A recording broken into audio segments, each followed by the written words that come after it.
میرے پاکستانیوں، ہم نے آئندہ جمعہ پورے پاکستان میں تحریک تحفظ آئین پاکستان کے تحت احتجاج کا اعلان کیا ہے، جس کی 3 بنیادی اغراض مقاصد ہیں۔ نمبر 1، ملک میں بدترین بگڑتی ہوئی امن و امان کی صورتحال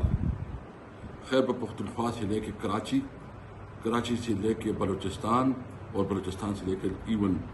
پنجاب اور اسلام آباد میں، اور حکومت کی ناکامی۔ دوسرا، جو اس وقت ناجائز طور پر عمران خان، بشرا بی بی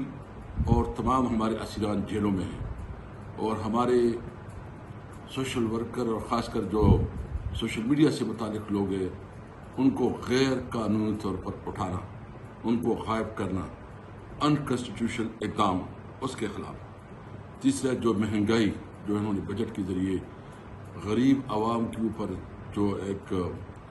قیامت برپا کی ہے، جو بجلی کی بلز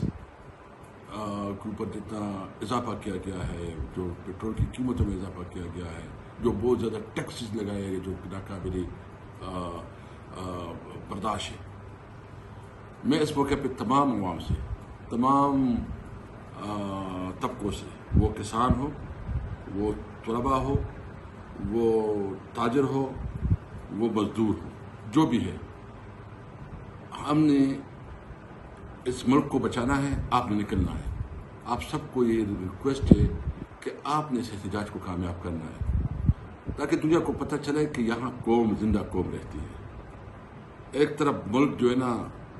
میں آگ خون کا کھیل کھیلا جا رہا ہے، دوسری طرف یہ پولیٹیکل پارٹیز کے خلاف کریک ڈاؤنز کر رہے ہیں، MNS کی خرید فروخت کے لیے بڑے بڑے آفرز ہو رہے ہیں، ان کو دبایا جا رہا ہے، ان کے اوپر پریشر لایا جاتا ہے کہ وہ اپنی جو اپنی لائلٹی ہے، وفاداری، وہ چینج کریں، اور ان کو کوئی شرم نہیں ہے، کوئی حیا نہیں ہے۔ اس نے ہر صورت میں اقتدار کے ساتھ چمٹنا ہے۔ آپ نے نکلنا ہے جمعے کو، اور ہم تاریخی احتجاج کریں گے، اور اس میں ہمارے ساتھ تمام پولیٹیکل پارٹیز کو بھی ریکویسٹ کریں گے، اور خاص کر GDO کو بھی ہم ریکویسٹ کریں گے کہ اس احتجاج میں ہمارے ساتھ شریک ہوں۔